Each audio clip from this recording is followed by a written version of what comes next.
안녕하십니까. 저는 전주 신흥고등학교 76회 송호성입니다. 120년. 환갑을 2번 보내야 되는 긴 세월입니다. 지금으로부터 120년 전에 바로 이 자리에서 신흥학교가 개교되어서 기독 민족사학이 한수이남에서 처음으로 시작되었습니다. 구한말에 시작한 신흥학교는 장구한 세월 동안 수많은 인재를 배출하였습니다.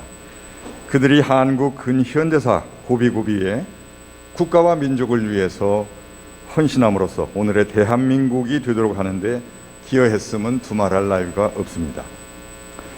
더구나 복음의 전진기지로서 우리나라 복음화에 큰 역할을 담당해 옴으로써 바로 그 120년의 역사 속에 건화기념이 찬연히 빛나지 않은 때가 없었다, 이렇게 말씀드릴 수가 있겠습니다.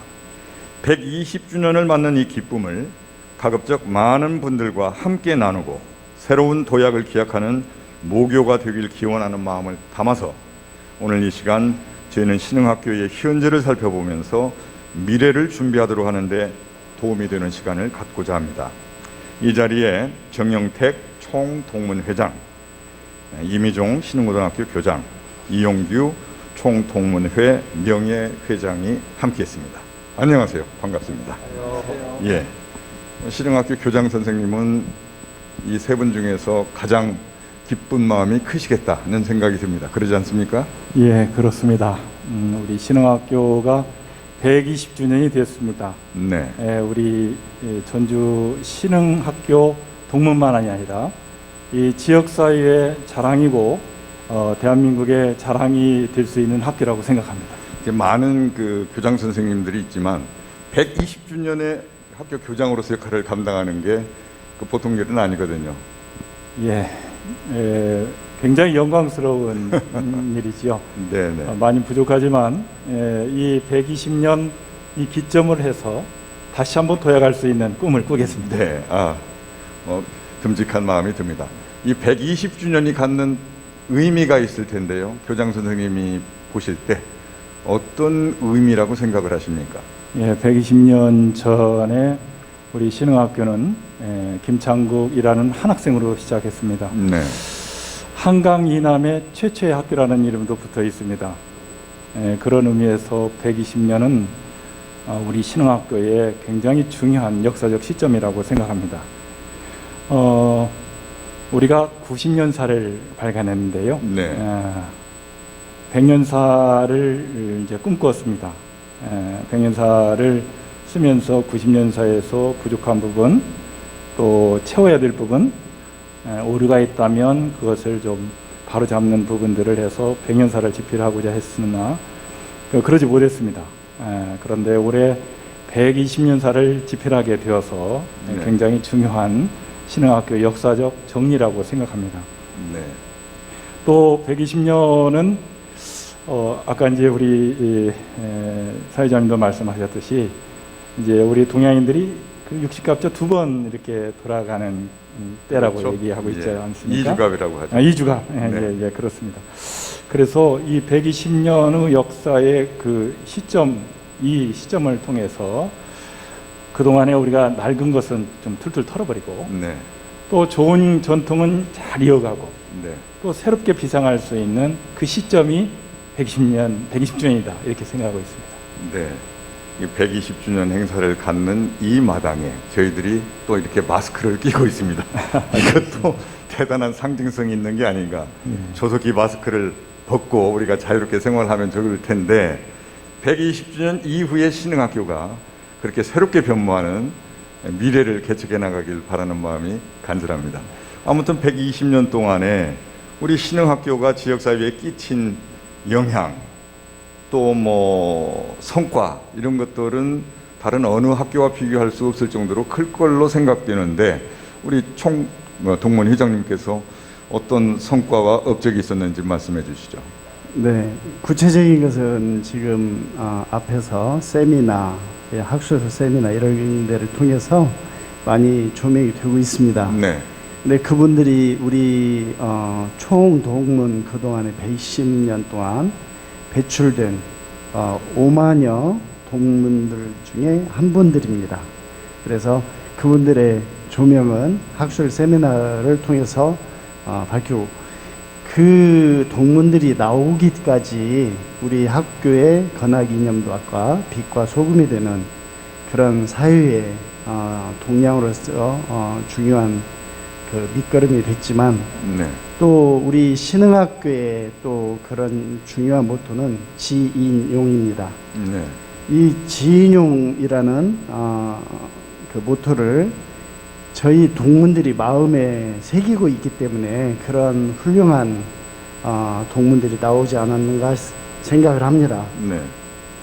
신흥학교에서 배우고 경험한 것들, 이런 지인용이란 신흥정신을 가지고 주변을 밝히라, 이렇게 교육을 받았기 때문에 이런 동문들이 많이 배출되고 있는 것 같습니다.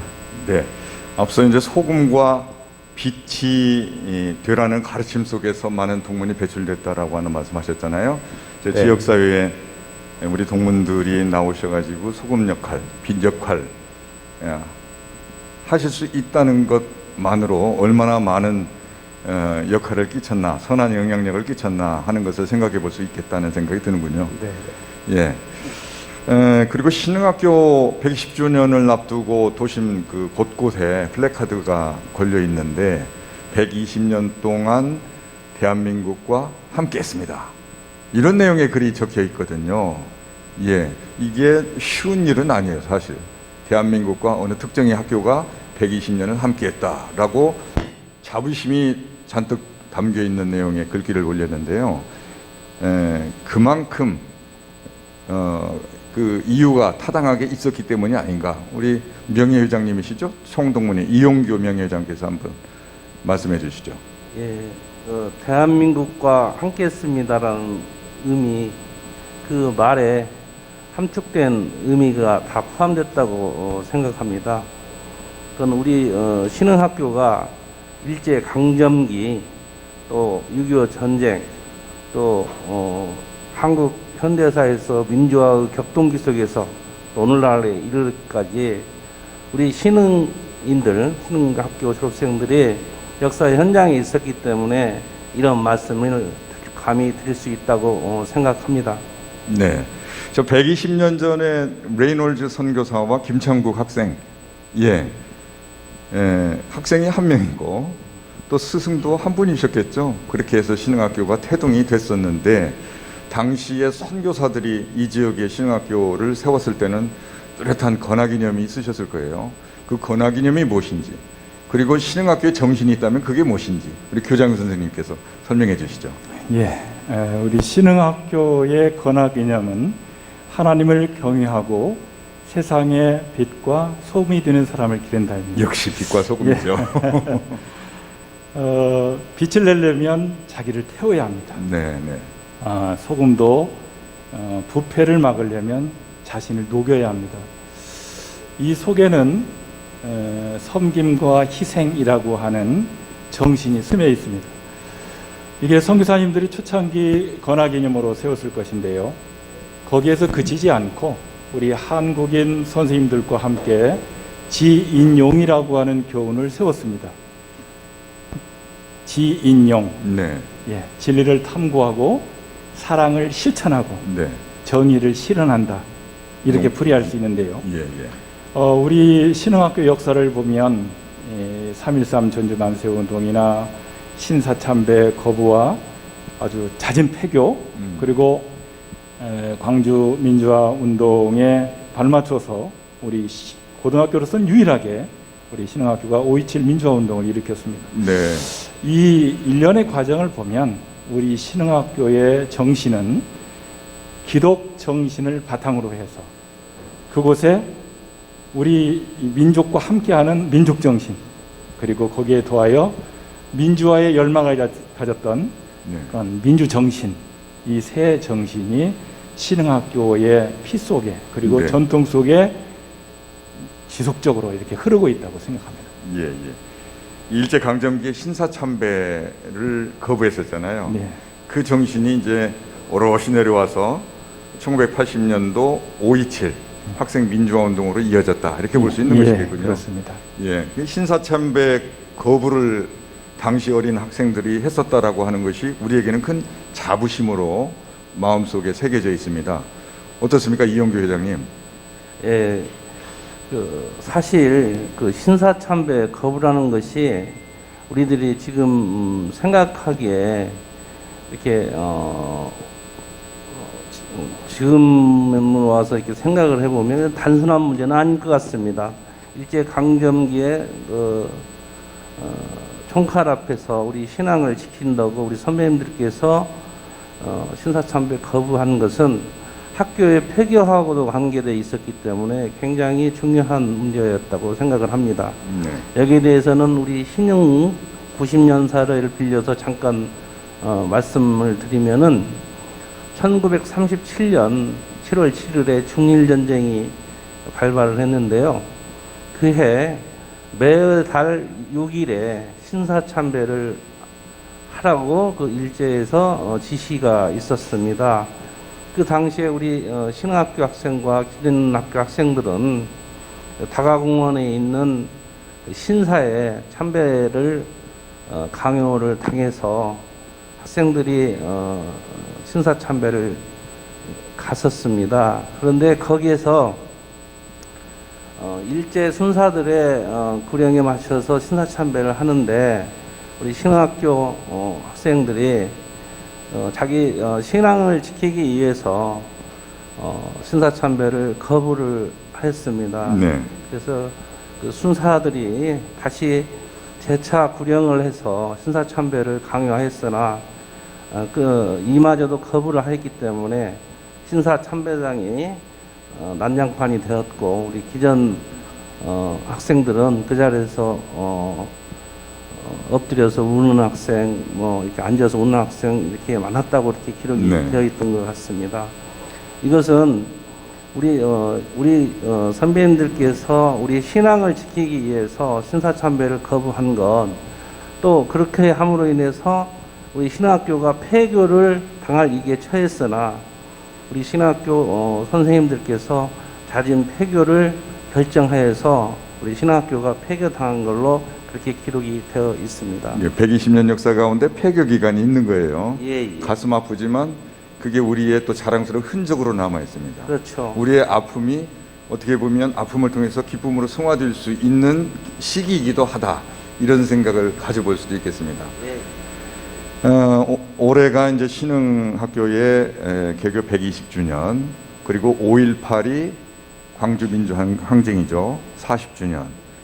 5.27 학생 민주화 운동도 역시 40주년. 40년 전에 이 세 분 가운데서 어느 분이 당시 신흥학교를 다녔는지 모르겠어요. 아무래도 우리 정영택 네. 동문 회장님이 아니실까. 예, 1980년은 제가 대학에 들어가서 새내기로 있었을 때입니다. 그렇군요. 이제 한참 그 해방감을 맛보고 그다음에 네. 좀 대학생을 즐기려고 하는데 네. 5.18이 이제 발발을 했죠. 그래서 네. 5.27. 예, 5.18이 먼저 발발을 하니까 5.18 광주 민주화 운동. 그래서 상여를 메고 민주화는 죽었다, 네. 민주주의는 죽었다 이렇게 해가지고 하는데 그 순간에 우리 후배들은 교정에서 몸살을 이렇게 앓고 있었던 것 같습니다. 네. 그 전두환 신군부 계엄군이 광주에서 많은 시민군들을 학살하고 일반 시민들을 학살할 때 그 신흥고 전체 학생들이 이런 그 울분을 참지 못해서 1,500여 학생들이 5월 27일에 신흥 민주화 운동이라고 지금 명명을 하고 있지만은 그 5월 27일 아침 예배가 끝나고 1교시 종이 울리지 않습니까? 네. 그러니까 그걸 신호로 해서 일제히 그 운동장으로 뛰쳐 나왔어요. 네. 그때 방송실에서는 애국 신흥인에게 구함이라는 유인물이 또 낭독이 됐습니다. 그러니까 미리 철저히 준비를 했다는 얘기겠죠. 학생들이 쓴 우발적인 것이 아니고 이제 그런 현상이 생기니까 얼마나 엄중한 시기인데 계엄군들, 그 다음에 진압 경찰들, 옛날엔 전투 경찰이라고 해서 네. 많은 경찰들이 있었지 않습니까? 뭐 탱크도 네, 예, 그리고 배치가 되고 탱크도 이 대학교 교정 앞에 탱크가 있는 것을 제가 직접 또 봤거든요. 네. 근데 근데 고등학교 예, 그러니까 인근까지. 탱크도 하고 그다음에 페퍼포그라고 지금은 잘 모르겠지만 그 최루탄 발사, 자동 발사, 네. 그 자동차까지. 예. 그다음에 다가공원에는 사무사단 계엄군 사단장이 와 있고, 네. 그다음에 경찰 진압 경찰 단장이 또 와 있고. 근데 선생님들 입장에서는 지금 광주에서도 사람들을 많이 죽였는데 우리 학생들이 이 데모를 하다가 또 혹시 큰 불상사가 생기지 않을까 해서 선생님들은 선생님대로 교문 밖으로만 나가지 말아라. 네. 그래서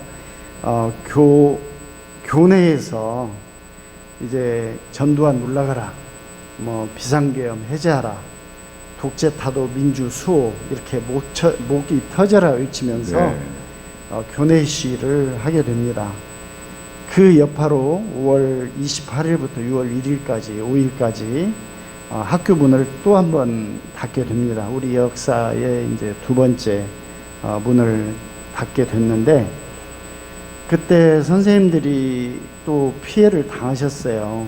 최용식 문봉길 선생님이 교사직을 사퇴하게 됐고, 또 3학년이었던 이강희 이유봉 그 학생이 12개월 또 10개월 징역을 살기도 했습니다. 이렇게 5.18 민중항쟁과 관련해서 벌어진 유일한 학생운동이 5.27 신흥 민주화 운동이 되겠습니다. 네, 다른 어느 학교도 이런 민주항쟁을 한 적이 없군요. 네, 신학교 없습니다. 이후에는. 네, 예, 역시 가슴 아픈 흔적이고 기억입니다.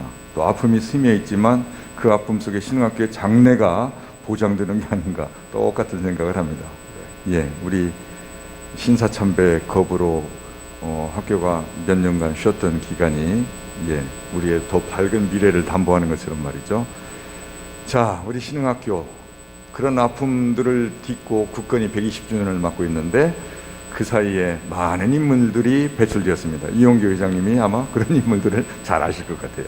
예, 아까 우리 신학교가 배출한 우리 동문들이 한 5만여 명 되는데 그 중에서 몇 분을 이렇게 소개한다는 게 참 죄송스럽긴 한데 한번 몇 분을 한번 소개해 보면, 최초로 대한민국 그 하버드 대학 최초의 박사를 했던 우리 하경덕 박사님, 또 중국 3대 음악가이신 우리 정일성 선배님, 또 민중신학을 연구했던 우리 서남동 우리 목사님, 초대 서울시장을 지내셨던 우리 김영민 선배님, 또 거창고등학교를 설립하고 운영하셨던 우리 전영참 선배님, 또 우리 이단 문제에 대해서 탁월한 식견을 가지고 계셨던 우리 탕명환 선생님, 목사님, 또는 안디옥교회를 창립하신 우리 이동희 목사님 등 많은 네. 선배님들이 계십니다. 그리고 또 빼먹었는데요. 우리 육선 국회의원을 지내셨고 우리 국회의장을 지내시고 현재 46대 국무총리로서 우리 코로나와 싸우고 계시는 우리 정세균 선배님도 계시고요. 네, 빼놓을 수 없으시는 예. 분이죠.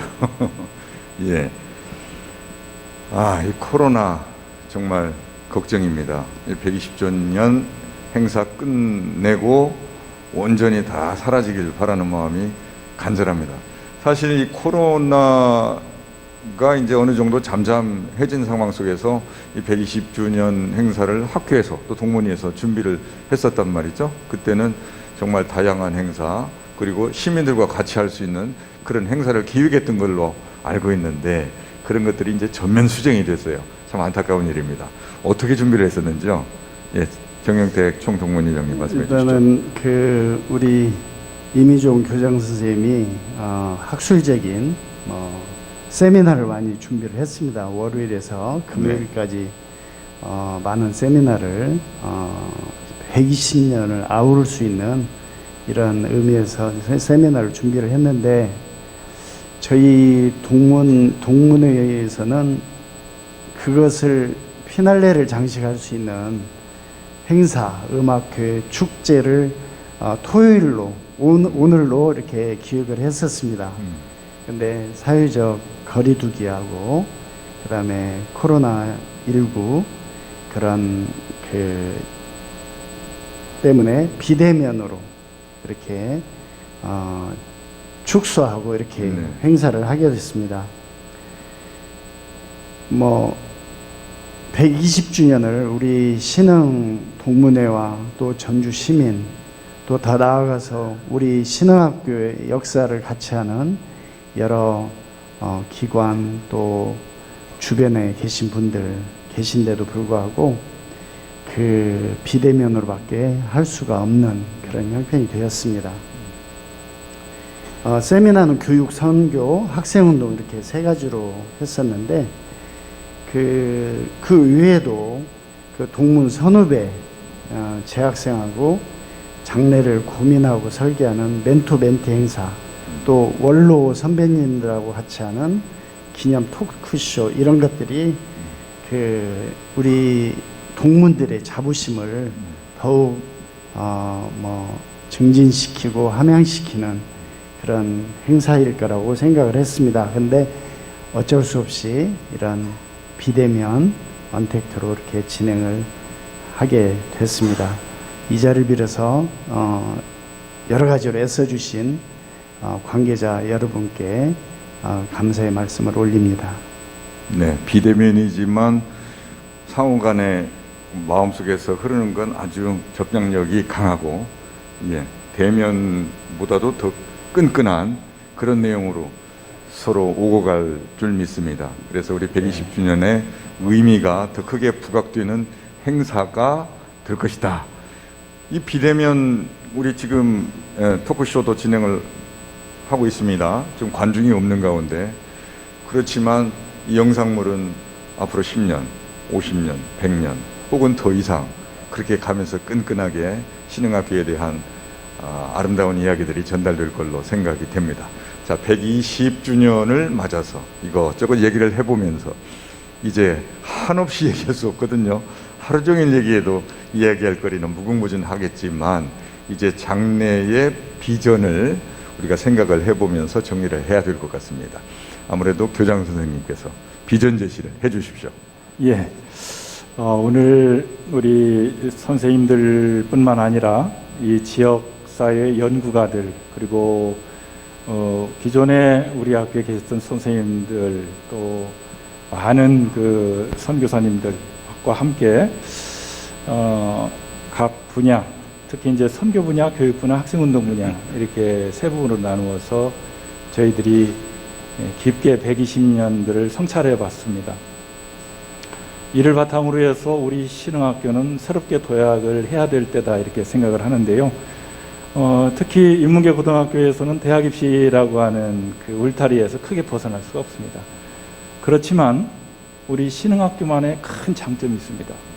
5만여 동문들이 멘토가 되어준다면 우리 후배들은 훨씬 더 비약할 수 있는 그런 계기가 되겠다 해서, 제가 꿈꾸기는 이번에 이제 멘토 멘티 행사를 이제 일대 다지만 일부만 했거든요.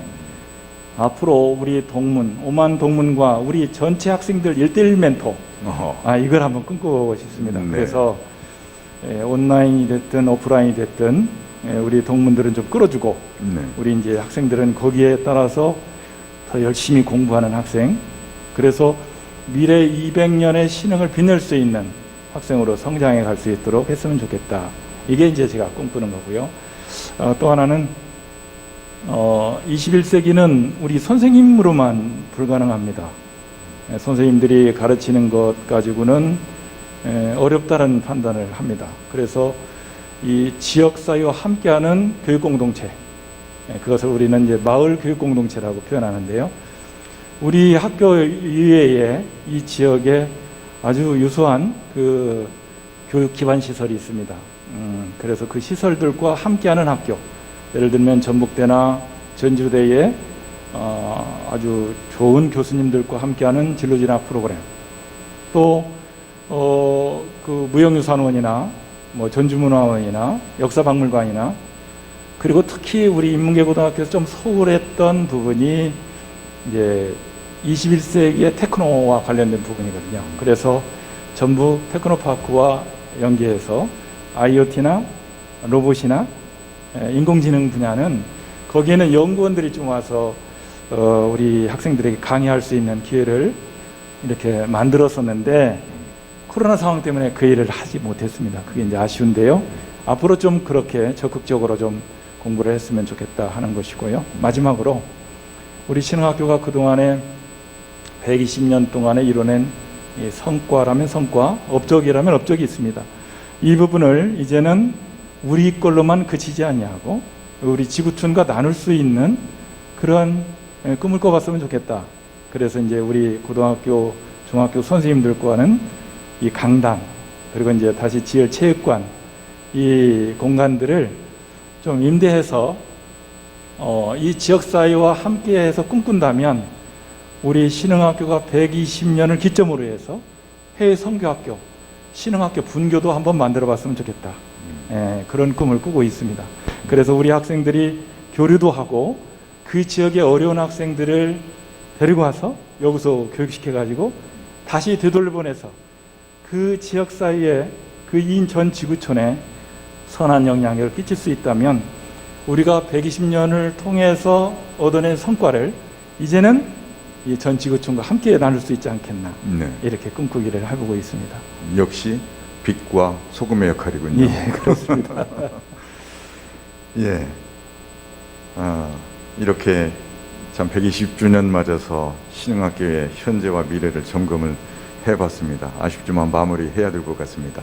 120주년 행사를 우리가 갔습니다. 130, 140주년은 잘 모르겠습니다. 그러나 150주년은 아마 틀림없이 행사를 갖게 될 테인데 그때 우리 다시 한번 모입시다. 예, 발전된 학교 이야기도 나누고 후배들에게 들려줄 수 있는 이야기가 있다라면은 서로 소통할 수 있는 자리를 가졌으면 좋겠습니다. 다들 그때까지 건강하시기를 바라겠습니다. 오늘 말씀 감사합니다. 예, 수고하셨습니다. 네, 이제 거리 곳곳에 이제 설치가 됐죠. 120주년을 알리는 플래카드입니다. 120년 동안 대한민국과 함께했습니다. 이런 내용이 적혀 있죠. 앞서도 말씀을 드렸습니다만 오늘 대담을 통해서도 이 역사적 사실이 증언이 된 것 같습니다. 네, 30년 후 150주년 때는 이런 내용이 적힌 플래카드를 내걸었으면 좋겠습니다.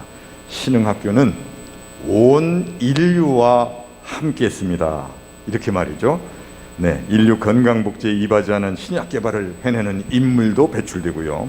유엔 사무총장도 나오고 노벨상 수상자도 나오고 세계 복음화에 이바지하는 목회자, 세계 평화를 견인하는 그런 인물들이 나온다라면 얼마든지 온 인류와 함께했습니다라는 플래카드를 내걸 수 있게 될 것입니다.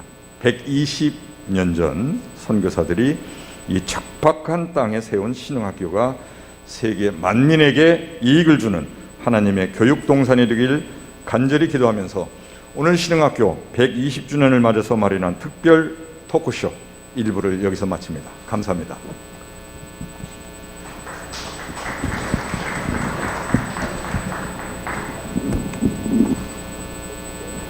수고하셨습니다.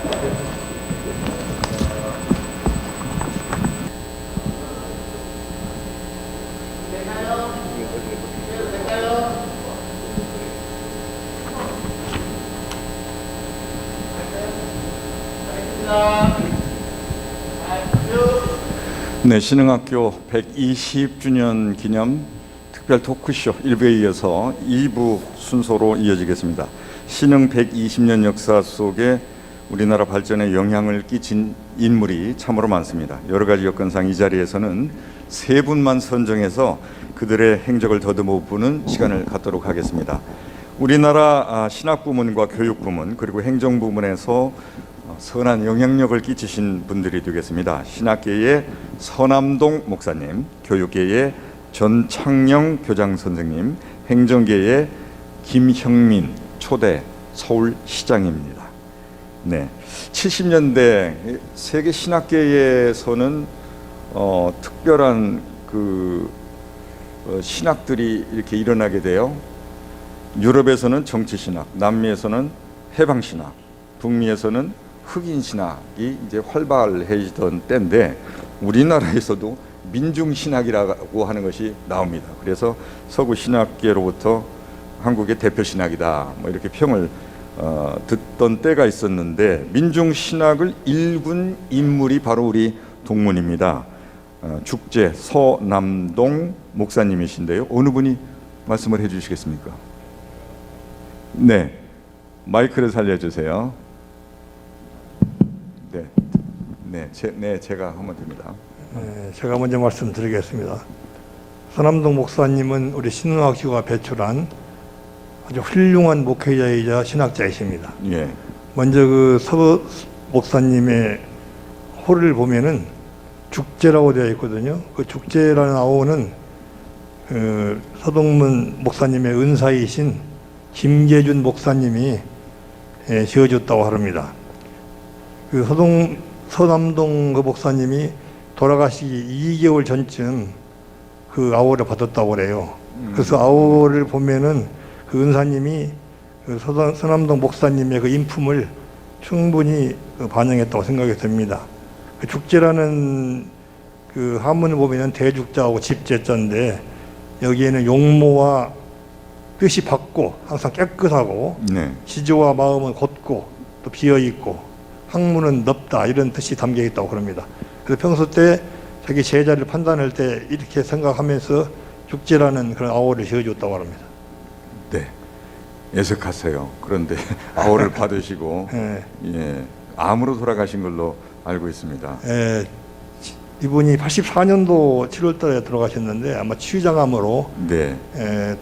한국에 돌아오시자마자 몇 개월 후에 돌아가셨다고 합니다. 예, 김재준 목사께서 아호를 그렇죠. 지어주셨군요. 예, 예. 예, 뭐 사제관계가 그렇습니다. 맞습니까? 그 서남동 그 목사님께서는 언제 신흥학교에 들어오셨나요? 신흥학교는 1932년 4월달에 입학해서 36년 3월달에 신흥학교를 졸업하고 일본으로 건너가서 동기사대학을 나왔습니다. 아, 네. 거기 신학과를 졸업해가지고 이후에는 캐나다 토론토로 건너가서 임마누엘 신학교 과정을 마쳤다고 합니다. 이후에 귀국하셔가지고 대구에서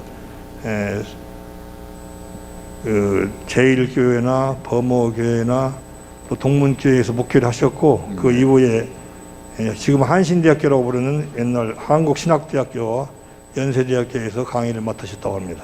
신학을. 그리고 또 더 말씀드리자면은 이분은 민중신학의 탐구를 포함해서 3권을 저술을 하셨고 또 기독교 사상사라 등 3권을 번역했으며 또 기독교 사상기를 통해서 수많은 그런 논문을 발표했다고 들었습니다. 네. 정말 열정적인 활동을 하셨습니다. 네, 민중신학의 선구자 서남동 목사님에 대한 얘기 나누고 있습니다. 그 1975년에 유신 정권에 의해서 해직을 당하셔서 강단에서 쫓겨나셨다는 얘기를 들었는데 왜 그러셨습니까? 바로 이제 반독재 투쟁을 하셨기 때문에 그렇습니다. 그 당시에는 이제 유신 정권이기 때문에 상당히 세상이 시끄러울 때입니다. 그래서 74년도에 그 기독교인들이 그 한국 그리스도인의 신학적 성명에 대해서 참여를 했는데 그걸로 빌미를 해서 대학에서 이제 쫓겨나셨고 그 이후 76년도에는 3.1 민주 구국 선언이라는 것이 있습니다. 그 당시에 이제 윤보선, 김대중, 뭐 김동완 이런 분들이 같이 서명을 했는데 그 서명했다는 그런 이유로 당시에 긴급조치가 있었죠. 그 긴급조치 위반으로 또 구속되어 가지고 22개월의 형을 받았다고 합니다. 네. 그래서 그 이후로 우리 나라에서는 한참 후회가 되었습니다만은 국민훈장 그 모란장을 훈장을 받았다고 합니다. 네. 반독재 투쟁 목사님께서 또 신학자께서 예. 쉬운 일은 아닐 텐데요. 또 이해가 또 쉽게 안 되기도 하고 뭐 정치적인 거하고는 좀 멀리 해야 된다 이렇게 말씀하시는 분들도 계시고 그런데 우리 서남동 목사님께서는 아주 치열하게 사셨군요. 그렇죠. 이분은 이제 목회자이고 신학자입니다만은 양심적인 그 행동을 실천했다고 할까요? 말과 행동이 언행일치가 되는 말로서만 아니고 항상 행동을 모범을 보여준 그런 목사님이셨고 특히 민중신학의 이제 선구자로서 알려져 있기 때문에 특히 민중하면 우리가 피지급의 계급인 이런 일반적인 대중을 이야기하는데요. 서민들을 대표하는 이분들을 그 당시에는 인권도 막 유린되고 또 정의도 박해를 받고 이런 시절이었거든요. 네. 그래서 이분이 그런 걸 민중들 일깨워주면서 현실 개혁을 위해서 앞장섰다고 볼 수가 있습니다. 예. 본인의 어떤 그 신앙과 또 행동이 일치됐던 그렇습니다. 분이다. 뭐 이렇게 해석을 해볼 수가 있겠습니다. 그 서남동 목사님의 그 민중신학이라고 하는 것도 결국은 서구 그 현대신학의 영향을 받아서 나온 게 아닌가 이렇게 볼 수도 있겠는데 어떻습니까? 우리 강봉근 교수님께서 말씀해 주시죠. 민중신학이라는 말은 절대로 서구 현대신학의 영향을 받은 것이 아닙니다. 서남동 박사가 민중신학이라는 말을 맨 처음 사용하는 분입니다. 아, 네. 서남동 목사님은 그 저서 민중신학을 탐구해서 신학의 새로운 방법론으로 사회 경제사 도입을 제안했는데 거기에서 민중신학이라는 용어는 우리나라 국사학자들에게서 배운 것이지 외국 신학자들에서 배운 것이 아니라고 분명히 밝히고 있습니다. 아무튼 민중신학이라고 하는 것은 뭐 평신도들, 일반 신도들은 이해하기가 쉽지 않습니다.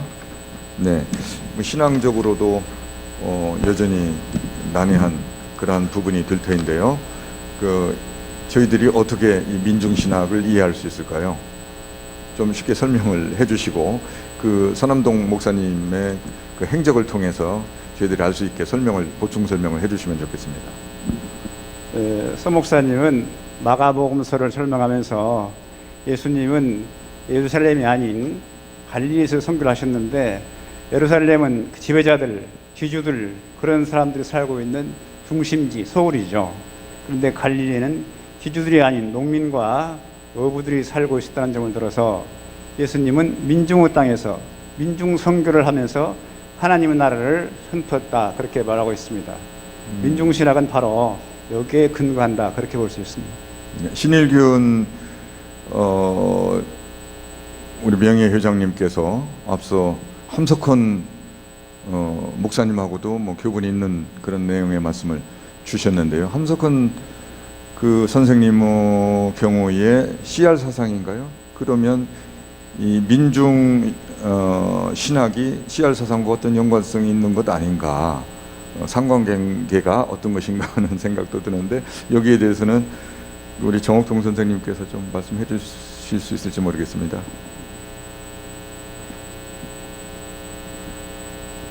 그 함석헌 선생의 은사인 유영모 선생이라고 있어요. 네. 근데 그 유영모 선생이나 함석헌 선생님이 평소에 이제 생각해 오던 것이 결국은 하나님이신 예수 그리스도가 이 세상에 오신 것이 결국은 그 한 성도의 마음에 오셔서 변화시키고 그러니까 그런 뭐라 그럴까 민중 속에 들어오셨지 않냐. 그래 이제 그 사람의 마음 속에 어떤 성령이 오신다든가 믿음을 갖는다는 거 그 자체를 CR로 표시하는 게 좋지 않느냐. 네. 그렇게 생각을 해서 민중신학하고 아마 CR이라고는 CR의 소리하고 이렇게 그 서로 그렇게 통하는 것으로 그렇게 사람들도 받아들였고 밖에서도 생각하게 될 때 CR이라는 표현이 오히려 더 실감이 난다. 민중이라고 하는 건 조금 대중성이 있는 거고 네. 씨알이라는 건 개별성, 한 인간 한 인간의 마음속에 임재한다는 그런 점에서 아마 그런 씨알이라고는 그 씨알의 소리라고 해서 함샘이 이제 주장을 했고, 현재도 함샘을 이제 존경하고 계속 연구하는 사람들이 씨알의 소리를 지금도 연구하고 있습니다. 네.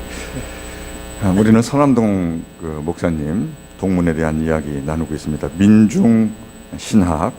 예. 이 민중 신학을 통해서 요즘 오늘날 한국 교회를 바라본다면 어떤 말씀을 해 주실 수 있겠습니까?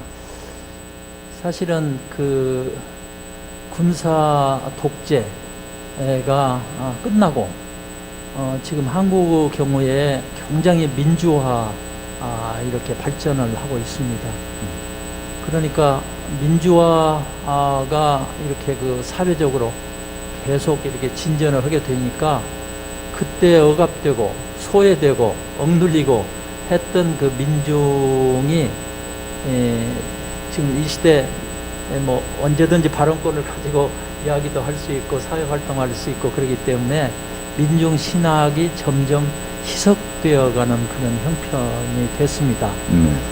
그런데 앞에서도 이야기를 했던 것처럼 지금 코로나 바이러스란다든가 아니면 지금 현 정부에 대해서 조금 그 보수적인 생각을 가지는 사람들의 비판도 있고 이제 그러는데, 교회 지도자들의 이야기를 들어보면 이 코로나 바이러스로 인해서 지금 그 거리두기가 대면을 할 수가 없으니까 교회 공동체가 깨지지 않냐, 이대로 얼마 가다가 보면 교회가 뭔가 이렇게 변화되고 바꿔가야 되지 않느냐, 이제 그런 얘기들을 들었습니다. 근데 이제 저는 이 오늘 그 씨알이나 민중 신학적인 그런 측면에서 볼 때 앞으로 교회가 이제 그 교회 공동체 대중을 생각할 것이 아니고 한 성도 한 성도 그 내면에 정말 예수님의 마음을 심는 성령 충만한 그런 방향으로 교회의 어떤 그 목회적인 방향도 바뀌어져 가야 되지 않겠냐. 네. 그래서 그분들이 빛과 소금의 역할을 감당할 수 있는 그런 이제 그 주님의 제자로 되어야 된다, 그런 생각을 해봅니다. 네. 네. 민중신학, 서남동 목사님이 제창한 그 주님이 주시는 참된 그 진리를 그 안에서 네, 좀 찾아보는 노력이 네, 네. 오늘날 우리 교회 안에서 좀 있어야 네, 되겠다. 네, 뭐 이렇게 정리를 네, 네. 해봐도 되지 않을까 싶습니다. 신흥학교가 나온 민중신학자 죽재 서남동 박사, 서남동 목사에 대해서 알아보는 시간을 가졌습니다. 여기 세 분께서 수고 많이 해주셨고요. 자, 이어서 이제 토크쇼 2부 우리 자랑스러운 동문 가운데 김형민 초대 서울시장입니다. 보통 초대 대통령 하면 이승만 누구나 다 알죠. 근데 초대 서울시장 누굽니까 하면 대부분 몰라요. 그러나 신흥학교 동문이니까 우리는 좀 그 이름 석자를 기억하고 있어야 될 것 같습니다. 강봉근 교수님, 김영민 그 서울시장님이 완주 삼례 출신이다라고 하던데 맞는 얘기인가요? 예, 김영민 시장은 원래 태어나기는 익산군 춘풍면 봉계리에서 태어났습니다. 그런데 후에 이 봉계마을이 둘로 나눠져요.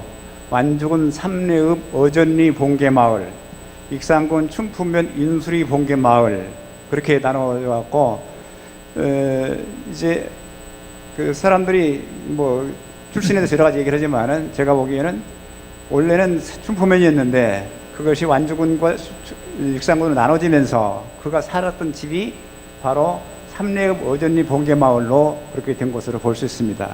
그래서 이분은 자기 고향은 삼례라고 그렇게 말한 걸로 봐서 태어날 때는 춘포면이었는데 나중에는 그 마을이 삼례가 됐다, 그렇게 볼 수가 있습니다. 하여튼 1907년에 익산 춘포면에서 태어났지만은 나중에 이제 주소가 삼례로 변했고, 김영민 동무는 삼내에서 기독교 학교인 영신학교를 다닙니다. 보통학교죠. 4학년 때 3.1운동이 일어나요. 그래서 이제 학교가 쉬다가 가을에 다시 학교가 문을 엽니다.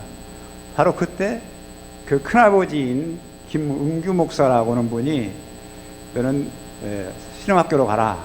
그래서 4학년 말 잠깐 신흥학교에 등록을 해서 몇 달 다니고 그다음에 3월 달에 졸업하고 바로 4월 달에 신흥학교 고등과로 입학을 합니다.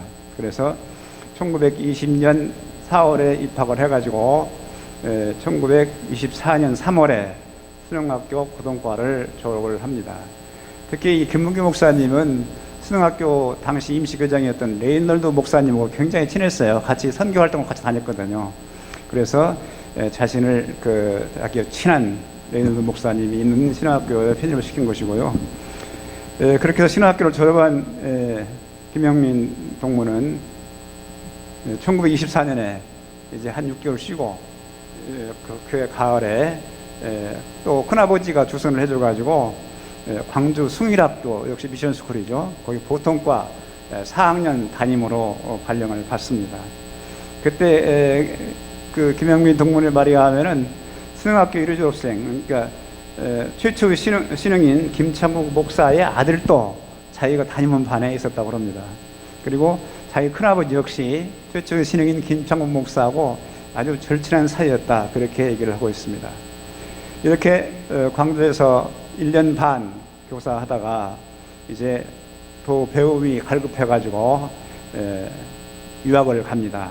하와이에 가서 고등과정을 한 2년 주로 어학 공부를 했고, 그래 마치고 오하이오주 에슬렌 대학에서 문학사 학위를 받고, 그리고 미시간 대학원에서 석사 학위를 받고 1933년에 7년 만에 금이 환영을 합니다. 네, 1920년대 그 무렵에 미국으로 유학을 가는 거 아니에요? 33년도에 돌아왔다고 말씀하셨죠? 네. 아무튼 이제 고등학교, 대학교, 대학원까지 다니셨으니까 20년대에 미국에 간 것 같은데, 그 옛날에 어떻게 그렇게 또 미국으로 유학을 갈 수 있었나라는 생각을 해요. 신흥학교 아니면은 힘든 일이었겠죠. 네, 신흥학교 아무래도 이제 선교사님들께서 가능성이 있고 또 믿음이 좋은 학생을 추천을 해서 또 유학을 갈 수 있도록 도움을 줬지 않았나 하는 생각도 해보게 되는데요. 아무튼 그렇다 하더라도 미국에서 고등학교, 대학교, 또 대학원까지 마쳤다라면 그냥 미국에서 얼마나 좋은 나라입니까? 사셔도 좋을 텐데, 어두운 조선 땅, 일제 치하에 있는 우리나라로 다시 옵니다. 귀국 후에 어떤 행적을 보였는지 우리 정옥동 선생님께서 좀 말씀해 주시죠. 아무래도 미국에서 영어권에서 그렇게 유학을 하고 그랬기 때문에 아마 한국에 와서 영어 선생으로 아마 송도 중학교에서 또 호스돈 학교에서 영어 선생을 이제 했습니다. 근데 강의 중에 아무래도 이야기하다 보니까 그 이승만 박사에 대한 이야기 같은 것도 하고, 그게 이제 일본 경찰에 이렇게 뭐랄까 들어가가지고 일본 경찰이 볼 때는 이 친구 와가지고 한국의 독립을 위해서 뭐 하지 않느냐, 그런 그 생각을 가지고 결국은 이제 감옥에 잡아넣게 되는 그런 게 돼서 1년 이제 10개월 동안 감옥살이를 하게 됩니다. 그리고 나중에 이제 그 서대문 형무소에서 1944년 이제 10월에 이렇게 이제 추록이 되고, 그리고 그 형제들하고 함께 그때 당시에 이게 314라고는 그런 석유 상사를 열어서 사업을 하고 있었습니다. 근데 그때 당시 미국에서 유학했고 뭐 그런 인연으로 아마 군정시대니까 군정시대에 아마 이분을 발탁을 해가지고 그렇게 군정 그 기간 동안 아마 서울 그때 경성 부윤이죠. 아마 그렇게 지금 같으면 시장을 아마 이분한테 이렇게 해준 것 같습니다. 이제 시장을 하면서 이분 생각은 아무래도 어떤 외색, 일제의 그런 것들을 좀 끊어야 되겠다. 뭐 그런 생각이 있어서 서울, 그런 게 경성을 서울이라고 하고, 각 이제 그 서울의 행정적인 그런 그 서울의 행정구역 같은 거 이름도 그러니까 한국사관 그 이름으로 이제 그때 당시에 맞지하는 정을 동으로 한다든가, 통을 무슨 로 이렇게 한다든가, 정목 같은 것을 무슨 가 뭐 이런 식으로 아마 이렇게 변경을, 어떻게 말하면 혁신적인 이제 그런 거 외색을 이제 배제하는 이제 그런 큰 공을 세운 것 같습니다. 네. 뭐 을지로, 충무로 뭐 이런 것도 그때 나오게 됐다면서요? 예, 거기에 대해서 조금 제가 부언을 해서 몇 가지 말씀드리겠습니다. 김영문 동무는 이제 경성부를 서울시로 바꾼 후에 앞서 말씀하신 대로 역사학자 34명을 동원해서 자문을 받습니다. 그리고 지명을 우르식으로 고쳤는데요. 앞에 말한 것 외에도 두드러진 것은 우리 역사상 유명한 인물들의 이름을 또는 호를 따서 거리 이름을 붙인 것입니다. 을지문덕, 세종대왕, 원효대사, 충무공, 이순신, 태계이황, 또 민충정공 그런 사람 이름을 따가지고 을지로, 세종로, 원효로, 충무로, 태계로, 충정로 이렇게 지명을 바꾼 것입니다. 지명에는 그 지역의 혼이 담겨 있는 것입니다. 그래서 김영민 동문이 일본식 이름을 우리 어리 담긴 이름으로 바꾼 것은 바로 일제의 잔재를 청산한 것이고 민족의 정신을 부활시킨 쾌거라 할 수 있습니다. 다만 아쉬운 거 하나 있는데요. 지금도 서대문구, 동대문구 구라고 하잖아요. 그 구도 일본식 이름입니다. 그래 이것도 바꾸려고 그랬어요. 그런데 이것은 시장 재량을 할 수 있는 것이 아니고 내무부 소관입니다. 그래서 내무부에 옛날부터 써오던 부로 바꾸려고 이렇게 상신을 올렸는데 내무부에 서가가 안 났습니다. 그래서 지금도 동대문구, 서대문구 그렇게 하고 있습니다. 그런데 우리가 참고로 보면은 이분이 민족 정신이 투철한 분이잖아요. 감옥살이도 했고 이렇게 이름도 바꾸고 그러는데 그분은 자기 민족 정신이 신흥학교에서 길러졌다 그렇게 말하고 있습니다. 그리고 보면은 이렇게 적혀 있습니다.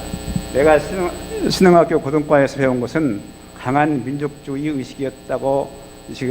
그리고 신흥학교 학생들은 가슴속에 뜨거운 베일 사상을 품고 있었다. 이렇게 우리가 신흥학교 학생들이 민족 정신을 배웠고 민족 베일 정신을 가슴에 담고 있다 언급을 합니다.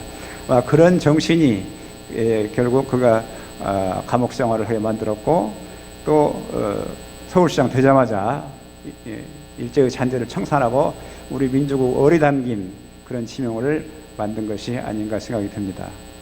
그 생애를 보면요, 군정이 끝나고 대한민국 정부가 수립된 후 3개월 후에 2년 7개월의 그 서울시장 임기를 마치고 미련 없이 본래 하던 석유 사업을 합니다. 그리고 이제 1990년 정부로부터 건국 훈장 애국장을 받았고 1998년에 향년 92세로 사망을 했는데 그의 유해는 국립대전현충원 애국주사묘역 42호에 안장되어 있습니다.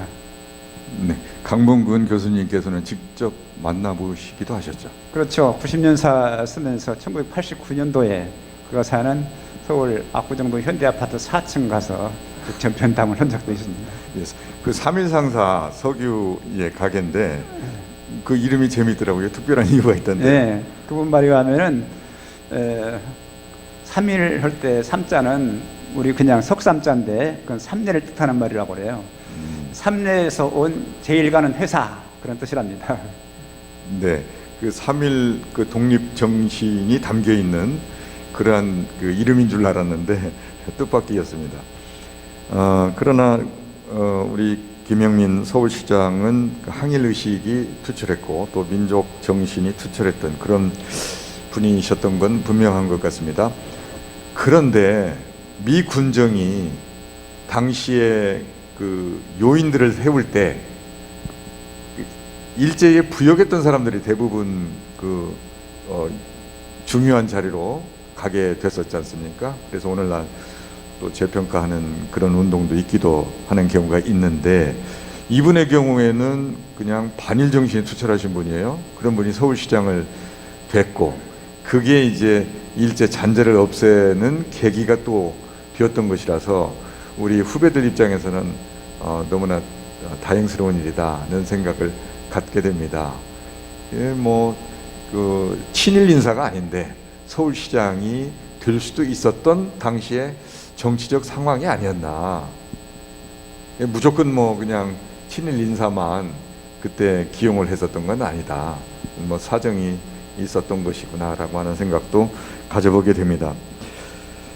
아무튼 그 민족의식이 투철한 그런 그 분으로서 우리 지역 내에서도 완주군 출신이니까 기념하는 이러한 일이 있다고 하는 얘기 들었는데요. 신유균 동문께서 좀 소개해 주시죠. 지금 그 안주군 경천면 용복리 일대에 보면은 추모 공원이 있습니다. 애국지사나 순국선열들 28위가 모셔져 있는데, 우리 김영민 동문도 그 28위에 들어 있습니다. 그래서 우리 모교의 큰 자랑거리라고 생각할 수 있겠죠. 네, 애국지사로 그렇습니다. 예. 그렇게 기념이 되는 것이겠죠. 그만큼 서울시장 재직 시에 아주 올곧게 잘 시장직을 안수했다는 의미가 되죠. 지금까지 이제 초대 서울시장을 지내신 자랑스러운 신흥의 동문 김형민 초대 서울시장에 대해서 알아보는 시간을 가졌습니다. 역시 우리 도움을 주신 세 분께 감사드립니다. 자, 이제 마지막이네요. 토크쇼 이제 2부 진행하고 있는데요. 마지막 인물입니다. 한국교육계의 거목이죠. 거창고등학교의 전영창 교장 선생님 얘기 안 할 수가 없습니다.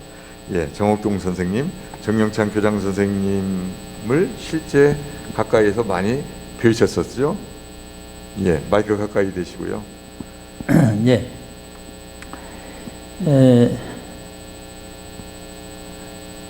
그 전영창 교장 쌤이 경남 교육감한테 그 해임 통지를 받고 학교를 나가시지 않을 때 제가 그 부탁을 받고, 또 사실은 정영창 교장 쌤 직접 전화를, 그때 저는 서울에 있을 때인데 전화를 해가지고 지금 어려운 거창고등학교 이 형편인데 나들어 와서 좀 도와주면 좋겠다.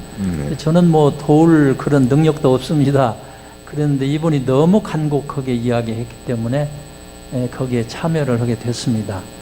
모교에 와서 우리 양영호 교장쌤한테 이제 이런 일이 있었다고 말씀하니까, 그분은 우리 1년 선배인데 학교 생활하게 될 때 너무 그 훌륭한 점을 많이 봐서 마음으로 존경하고 있는데, 또 대한민국의 정말 진짜 교육자인데 그분 일을 도와주는 것은 좋겠다. 그러면서 편지를 한 장 써가지고 당시에 대구 고등법원의 원장으로, 고등법원 원장으로 있는 그 원장님이 아마 신흥학교 동기라고 그래요. 양영옥 선생님이. 이항준 그 법원장입니다. 그 편지를 가지고 거기에 가서 우리 그 전영창 교장쌤의 지금 형편 같은 것도 말씀을 드리고 조금 도와주면 좋겠다고 부탁을 해라. 그래서 제가 대구를 거쳐서 가서 이망준 그 법원장을 만나고 거창에 가서 거창에 이제 교장쌤을 돕는 일을 일정 기간 하게 됐었습니다. 네. 그렇게 인연을 갖고 계신데요. 전영창 교장 선생님이 어떤 인물인지 소개를 좀 해주시죠. 전영창 교장쌤 역시 그 전라북도 이제 무주군에 여울리라고 하는 아주 빈촌에서 태어나셨어요. 그러면서 이제 학교는 그 근처에 없으니까 그 안성면이죠. 안성면에 거기 약 2km나 떨어져 있는 곳에 학교를 해서 거기서 초등학교를 졸업했어요. 옛날 국민학교죠. 그렇게 하고 이제 그 선교사님을 이제 그 아버지나 할아버지가 아주 독실한 그리스도인이다가 아마 그 일제에 한 거는 독립 그 의지가 투철한 분이 돼가지고 그때 이제 선교사들이 관심을 갖고 신흥학교로 이제 끌어들여서 신흥학교 입학을 하게 됐고, 가난하니까 이제 공부를 할 수가 없으니까 근로장학생이라 그래가지고 교장실이나 아니면 그 화장실에 타고를 청소하는, 타고라는 건 이제 가르침을 이제 하는 거. 근데 그게 본인은 그냥 그 성실성 때문에 그렇게 열심히 하고 있었는데 그 후배들한테나 많은 그런 게 아마 그 감동을 줬던 것 같습니다. 그래서 이제 그분이 사실상 그 이제 선교사의 안내를 통해서 우리 신흥학교를 나오게 됐고, 그 우리 신흥학교를 이제 나오고 그럴 때 여기 그때 인턴 교장쌤이었는데, 인턴 교장쌤이 너 아무래도 좀 해외에 가서 더 공부를 해야 되겠다. 그래서 일본으로 보내서 일본에서 이제 고베 신학을 하게 됐습니다. 신학하는 도중에 아무래도 그 부모님, 할아버지 때부터 이게 받은 그런 이제 민족 정신이 있기 때문에 거기에서 뭐 좀 독립운동 뭐 참여했다. 그래가지고 일본 경찰에 이제 잡혀서 감옥살이 하고 쫓겨나서 이제 모국에 이제 돌아오게 되는 그런 게 이제 됐었던 분입니다. 그 뭐 쭉 이제 한 일을 보게 되면, 그래 한국에 나와서 이제 그 해방이 되고 나니까 그때 당시에 또 선교사의 권유도 있고 공부를 더 해야 되겠다. 그래서 아마 미국에 가서 다시 그 석사과정을, 신학교 이제 석사과정을 그때는 이제 그 미국에 가서 그냥 신학 과정을 해서 웨스턴 신학 이제 그렇게 하고 그렇게 해서 재학 중에 갑자기 한국에 한국전쟁이 났다라는 소문을 듣게 되고, 졸업은 한 학기가 남았는데 급한 마음이 생겼어요. 이제 뭐 전부 다 뺏기고 부산밖에 남지 않았다. 그러니 급히 가서 이 전쟁의 어려움을 겪는 사람들, 부상자들 어떻게 도와야 되겠다 해서 애원을 하기 때문에 교장실에서 따로 한 학기 앞당겨서 졸업장을 주고, 그리고 졸업장을 받고 한국에 돌아와서 이제 그 부산에서 구호소를 만들어 가지고 그 전쟁의 어려움을 겪는 사람들을 전부 구제하는 일, 그런 일을 이제 처음에 했습니다. 하다가 나중에 보니까 환자가 너무 많게 되고 전쟁 부상을 입은 사람들이 너무 많고, 그래서 아마 구호병원을 만들어야 되겠다. 그래서 그 초등학교 운동장을 빌려가지고 대형 텐트를 뭐 3개나 거기다 세우고, 그때 이제 장기려 박사가 군종 그 의사로 있었는데 모시고 지금 현재 말하면 이제 보건병원이죠. 그 고신대 이제 고신대 그 병원인데 그것을 이제 설립하게 되기까지 이제 했습니다. 네, 뭐 그 뒤에 이제 이제 6.25 전쟁이 끝나서 정전이 되니까 그 기회에 다시 미국에 들어가서 그 코넬 신학회에서 이제 석사 학위를 하고 한국에 돌아왔었습니다. 교육자 전영창 그 교장 선생님에 대한 이야기를 꺼냈는데 얘기를 듣다 보니까 신학자 전영창, 사회사업가 전영창 얘기를 하는 것 같다는 생각도 듭니다. 이제 사회에 관심이 많으셨던 분이시고 몸을 던져서 이웃을 사랑하는, 돕는 이런 일을 하셨던 분이시네요. 네. 예.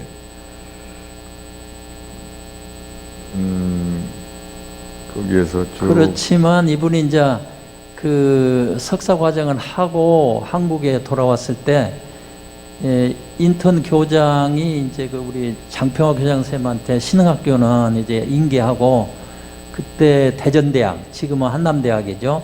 대전대학의 학장으로 그 학교를 이제 새로 세우게 됐어요. 근데 이분이 이제 딱 한국에 귀국하게 되자 만나자. 그래서 이야기가 너는 이제 미국에서 유학도 했고 꼭 우리 학교에 필요하니까 그러니까 대전대학의 부학장으로 와서 일을 해달라. 그렇게 간청을 했어요. 지금 한남대학이죠. 예, 예. 그 간청을 거절하셨다면서요? 그렇습니다. 이제 그렇게 하는데 이분은 그 하나님이 나에게 맡긴 아주 더 소중한 일이 있으니까 여기는 저는 응할 수가 없습니다. 은사님이시고 자기를 유학을 보냈고 그런 분이잖아요. 인턴 교장이. 그런데 이런 지하에 거절을 하고 그럼 왜 그러냐 그러니까 거창으로 가서 자기는 학교를 한번 해보고 싶습니다. 그러고 거창으로 가기로 그렇게 하고 거절을 했습니다. 네. 정영창 교장 선생님께서 그렇게 그 부총장으로 일을 할 수 있는 기회가 주어졌음에도 불구하고 어렵고 힘든 일을 택하셨는데 그분이 그럴 수밖에 없었던 그 어떤 그 이야기를 혹시 들으신 적이 있으셨는지 모르겠어요. 평소에 예, 저는 그 직접 이제 이야기를 이제 들었어요. 그 교장 쌤이 저한테 이야기를 해주셔서 들었는데, 그 첫째는 그 구호병원을 하는 문제는 자기가 의료 전문인이 아니고 그러니까 그건 장기리 박사님한테 자기가 미룰 수 있었고, 그 다음에 대전대학교 자기들을 부학장을 하라 그러는데 자기는 그런 세상의 명예나 무슨 그런 어떤 지위를 생각하는 사람이 아니고, 거창이라는 게 한국에서 완전히 따돌림을 당하는 소외된 지역이다. 특별히 전라도와 원수관계에 있는 같은 그런 분위기다. 왜냐하면 거창 양민 학살 사건이 있었거든요. 네. 뭐 전라도 사람이라면 그 사람들이 아주 적대시하고 그런 거 있었고, 그 다음에 그 소외된 지역, 그러니까 그 상처를 많이 입은 그 거창 사람들을 자기가 교육을 하고 그 치유를 해주는 일을 해야 되겠다.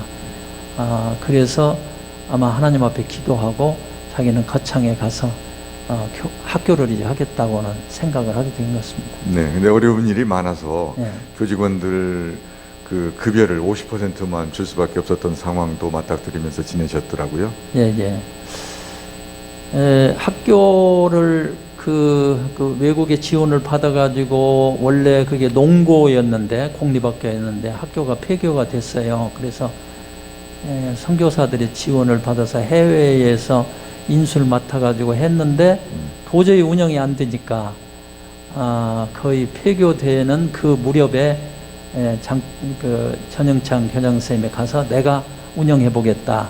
그래서 인계를 맡았어요. 그러나 학교가 너무 재정적으로도 어렵고 또 학생 모집도 잘 안 되고 그래서 학생 8명 가지고 학교를 시작을 했어요. 네. 그래 이제 그 가난한 학생들 그리고 거기 전라도 사람이다고 하는 그런 이제 그 부정적인 생각, 그래 학부형들이 학생을 보내지도 않고 학교가 아주 어려워서 하는 도중에 선생님들이 모여가지고 교장쌤이 어떻게 하냐, 학교를 이제 그만둬야 되냐. 그래서 폐교를 이야기를 하니까 선생님들이 저희들 월급을 50%는 반납을 할 테니까 걱정 마시고 그냥 유지합시다. 그래서 전체적인 교직원의 결의에 의해서 아마 지속했다고 그래요. 네. 네, 거창고등학교 하면은 이걸 떠올리게 되는 경우가 많이 있습니다. 직업 선택의 10계명. 예, 그 직업관이라고 우리가 볼 수 있어요. 근데 그 10계명이라고 그래서 그 학교에 보면은 그런 게 직업관을 이제 그 거창고등학교 다니는 학생들에게 졸업할 때까지 이렇게 인식이 되도록 그렇게 했습니다. 첫째, 너희들이 학교를 졸업하고 나가게 될 때, 이야기 하기 전에 제가 한마디 하겠습니다. 제가 그 학교에 있었을 때에 부산에 어떤 병원을 갔어요. 근데 간호사가 너무 친절하게 이제 해주니까 그 환자 한 사람이 그 간호사님은 어느 학교를 나왔느냐. 그러니 그때 이제 전문대학 간호대학을 나와야 간호사가 됐거든요. 그런데 당당하게 나는 거창고등학교를 나왔습니다. 이 질문을 어긋났죠. 무슨 소리냐?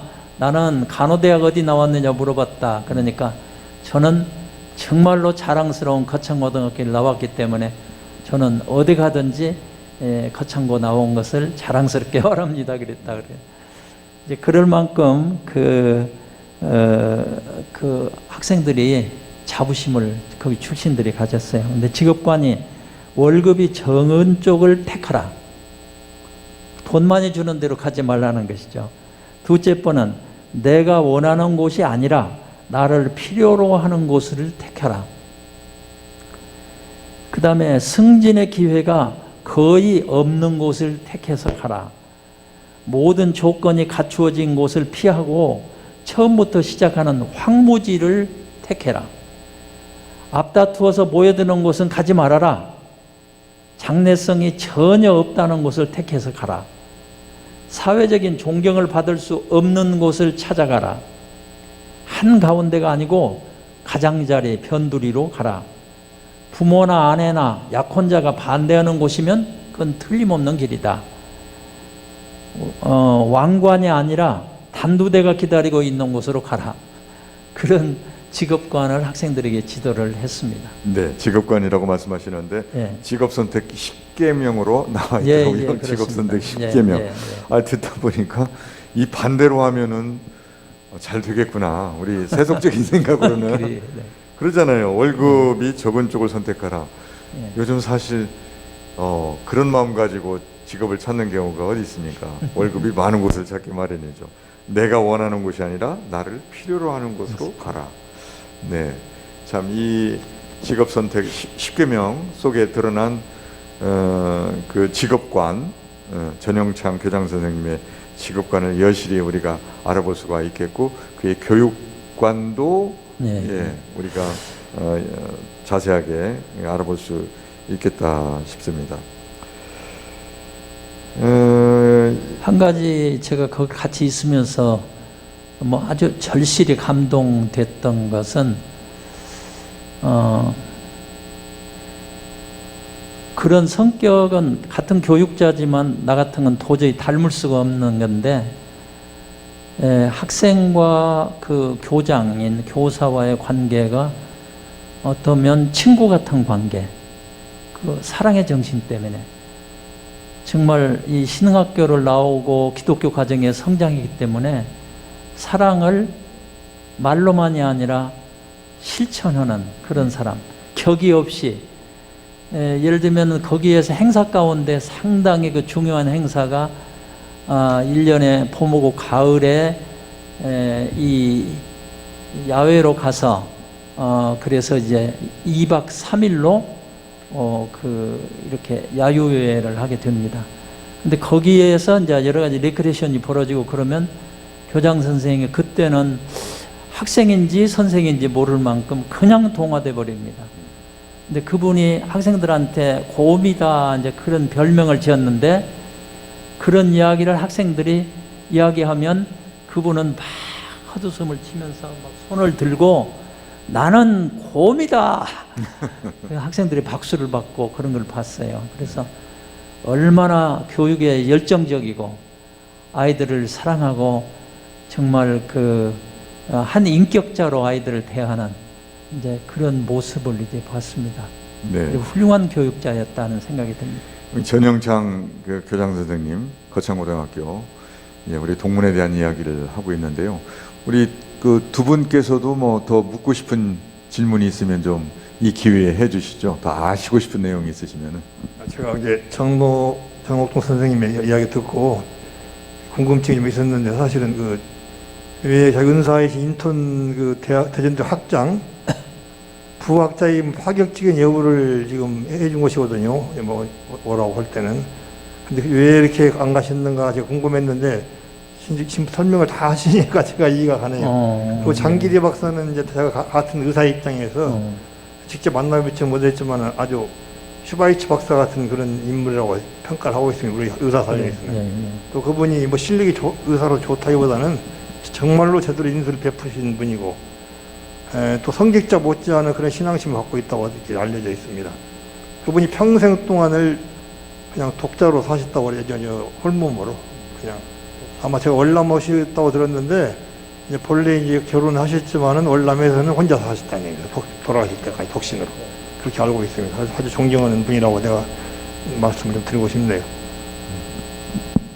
네, 우리 강봉근 교수님. 저도 한 가지 말씀드리겠습니다. 경남교육감이 전영창 교장 선생님을 삼선개헌 반대했다고 해임시켰다고 그랬거든요. 그거 자꾸는 이해가 잘 되는 것 같아요. 좀 더 실제 이유가 있지 않았는가 한번 말씀해 주시죠. 근데 일단 그때에 이제 박정희 대통령 삼선 개헌을 하려고 하던 때이기 때문에 아마 전국에서도 그렇게 일어난 일이 별로 없었던 것 같은데 제일 먼저 거창 시내 조그마한 이제 읍 동네지요. 근데 거기서 교장 선생님이 진두지휘를 해가지고 거창고등학교 학생 그렇게 많지도 않은데 이끌고 거기서 아주 데모를 하고 외쳤어요. 반대 데모를 한 것이죠. 그래서 이제 눈에 벗어나게 됐어요. 거기다가 그 거창의 국회의원, 옛날에 우리나라 육군 참모총장을 지냈던 박병권이라고 하는 이제 장군이었는데 그분이 그러니까 민족이 나갈 길이라고 하는 박정희 대통령의 책을 학교에 전달하느라고 뭐 50권인가 얼마를 전달을 했어요. 그랬는데 이제 그 교장 선생님은 그 서무과장을 불러가지고 아마 국회의원이 상당히 아마 정치 자금이 부족한 것 같다. 그래서 한 권에 요즘 같으면 10,000원씩 쳐가지고 예, 돌려드리라. 뭐 이제 그런 일들이 있고 그래서 아주 미운 털이 뱉겼죠. 그런데 이제 어떻게 구실이 있어야 쫓아낼 거 아니에요. 그런데 이제 그 학교에서 보면 대통령 사진을 각 학급인이나 이 교장실에 안 붙여요. 제가 가서 봤을 수도 없어요. 그 다음에 문교부에 무슨 교육 방침 뭐 이런 거 전혀 붙이질 않아요. 그리고 이제 교련 교사를 국가가 이렇게 추천하고 지명한 사람 받아야 되는데 그러질 않고 그 거창고 출신, 군대 출신을 데려다가 교관을 시켜가지고 군사훈련을 한다고 하고 있어요. 이제 이런 것들이 그때 당시에 굉장히 눈에 가시였죠. 거기다가 조사를 해보니까 교사 가운데 무자격 교사가 너무 많아. 다니기는 이제 서울대, 고대, 연대 모두 출신들인데 이 사람들이 군인 가기 전에 그 공백기에 와서 가르치는 거예요. 막 모집을 해가지고 와서. 그리고 군대 갔다 와서는 다시 복교를 준비하기 위해서 1년 혹은 2년을 약속하고 와서 또 선생을 하는 것이죠. 그러니까 무자격 교사가 생긴 거예요. 그 다음에 이분은 이제 한 학급씩 운영을 했는데 그 학급의 정원이 입학할 때 64명이면 그 다음에 2학년 올라갈 때도 그 입학 때 그 인원이 도중에 만약에 그 퇴학을 당하거나 아니면 본인 사퇴를 하거나 간에 그게 정원으로 유지돼야 되는데 그 부족한 것을 2학년 올라가고 또 채워요. 그러니까 그것은 그 학생 정원 이렇게 오버가 됐다. 뭐 이런 것들이 구실이 돼가지고 교장 해임을 이제 하고 이사회에다 통보를 했어요. 근데 이 사회에서는 아니 이렇게 훌륭한 교육자를 어떻게 그만두라고 하냐 해서 결의를 안 해버렸어요. 그러니까 나중에 그 뭐랄까 해임 통지를 그냥 해버린 것이죠. 그렇게 됐어요.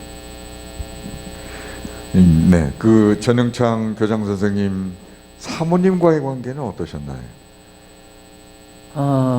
사실은 그 나중에 그 신학 그 석사 과정을 하러 이제 가게 될 때 사모님 한국에 놔두고 혼자 이제 가게 됐었죠. 그래서 그게 거의 3년 이상 이렇게 시간이 걸렸고, 그 안에 이제 뭐 계속 뒷바라지 하느라고 사모님이 고생을 많이 했는데, 제가 가서 보니까 거기에 학교 선생 가운데 전영창 교장 선생님 처남이 있었어요. 그러니까 아무래도 누나고 그러니까 누나한테 뭐 속에 들은 이야기가 있었겠죠. 그러니까 저를 만나면 이렇게 이야기를 하는 거예요. 전영창 교장님 훌륭하다고 그러고 학생들은 막 이렇게 뭐랄까 존경하고 그러는데, 가정사를 보면 자기가 볼 때는 위선자다 그러면서 자기 누나를 너무 고생시키고 있다 그런 얘기 하더라고요. 근데 가만히 보면 설교 준비를 한다든가 책을 본다든가 할 때 집에 안 들어가시고 교장실에서 그대로 계속 있는 거예요. 그래서 이제 사모님이 너무 소외되고 있다. 근데 제가 가정에 가서 사모님을 보면 너무 너그러우셔요. 그리고 기성교회의 교장선생님 안 나가요. 안 나가고 학교 안에서 학생들하고 교사들하고 모여서 예배를 드려요. 근데 사모님은 꼭 이 개척교회를 가서 전도사로 이렇게 계속 섬기고 그런 걸 봤어요. 근데 그걸 사모님은 다 받아들여줘요. 그러니까 아주 품이 넓은 그릇이 큰 것이죠. 그래서 아마 교장 선생님이 그런 일을 힘쓸 수가 있지 않냐, 그런 생각이 돼요. 사모님의 넓은 가슴 때문에 그렇게 한 것 같다. 그래서 객관적으로 보면 아마 조금 그 가정 관계가 문제가 있지 않느냐 생각하는데 네. 내막으로는 전혀 그런 것이 아니에요. 예. 거창 고등학교 그리고 신흥학교와의 그 관계는 어떤 거라고 생각을 하시는지요?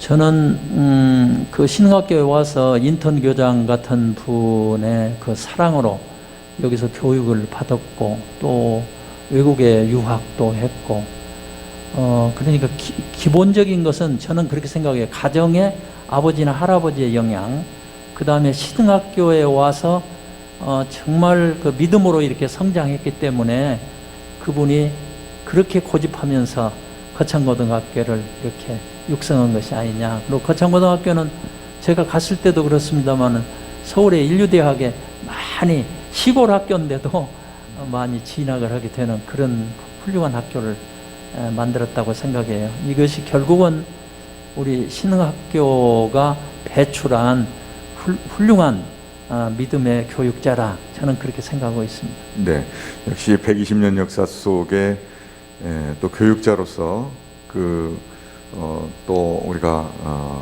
이렇게 기념해 볼 만한 그런 인물이 바로 전영창 교장 선생님이다는 생각을 하게 됩니다. 자, 교장 선생님, 전영창 동문 이야기까지 해서 이제 저희들이 우리 신흥 동문 세 분에 대한 이야기를 나누었습니다. 정말 오랜 시간 동안 고생 많이 하셨습니다. 감사합니다. 네. 예, 오늘 이 시간 그 신학과, 교육과, 공직, 이 세 분야 대변하는 자랑스러운 동문 세 분 소개를 해드렸습니다. 신흥학교 120년 역사 속에 5만 명의 그 동문이 졸업생이 배출되었습니다. 5만 명의 삶의 흔적과 기록은 또한 이 사회와 공동체가 올곧게 지탱되게 하는 기둥으로, 혹은 모퉁이 돌로, 혹은 한 장의 벽돌로 자리하고 있습니다. 이들 모두 역시 자랑스러운 신흥 동문들입니다. 하나님의 은혜와 사랑이 120주년을 맞는 모든 동문과 학교 위에 영원히 함께하길 기도하면서 신흥개교 120주년을 기념하기 위해 마련한 특별대담 여기서 모두 마칩니다. 감사합니다.